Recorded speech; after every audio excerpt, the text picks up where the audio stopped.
संसद के मॉनसून सत्र में इस बार सांसदों के समय की बर्बादी हुई है। सत्र में नीट परीक्षा, छात्रों पर हुई बर्बरता और राम मंदिर के चंदा चोरी की गूंज हर दिन सुनाई दी, जिसके कारण सदन बार बार बाधित होता रहा। लेकिन अब यह गतिरोध खत्म हो सकता है, क्योंकि छात्रों के मुद्दे को लेकर सरकार सदन में चर्चा को तैयार हो गई है। केंद्रीय संसदीय कार्य मंत्री किरेन रिजिजू ने कहा कि छात्रों के मुद्दे पर सदन में गृह मंत्री अमित शाह विपक्ष के हर सवाल का जवाब देंगे।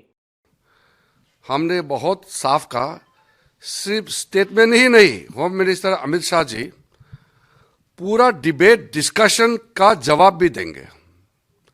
और हमने अभी बिजनेस एडवाइजरी कमेटी का बैठक में कह दिया है कि छात्र आंदोलन को लेकर के सरकार पूरी तरह फुल फ्लेज डिस्कशन के लिए तैयार है और एक एक पॉइंट को जवाब देने के लिए तैयार है और विपक्ष हंगामा करके डिस्टर्ब नहीं करना चाहिए।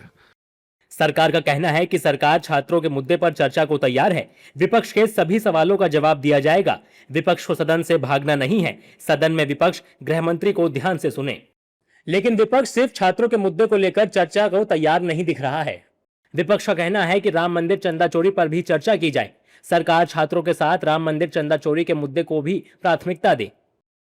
कि छात्र आंदोलन के समय बच्चों पर जो अत्याचार हुआ, पैलेट गन का जो इस्तेमाल हुआ, पुलिस प्रशासन के द्वारा लड़कियों पर जो प्रहार हुआ, बिहार में AK-47 का जो इस्तेमाल हुआ, ये सब गृह मंत्री अमित शाह जी के संज्ञान में हुआ या उनके संज्ञान में नहीं हुआ, इसको लेकर गृह मंत्री सदन में आकर अपनी बात रखे।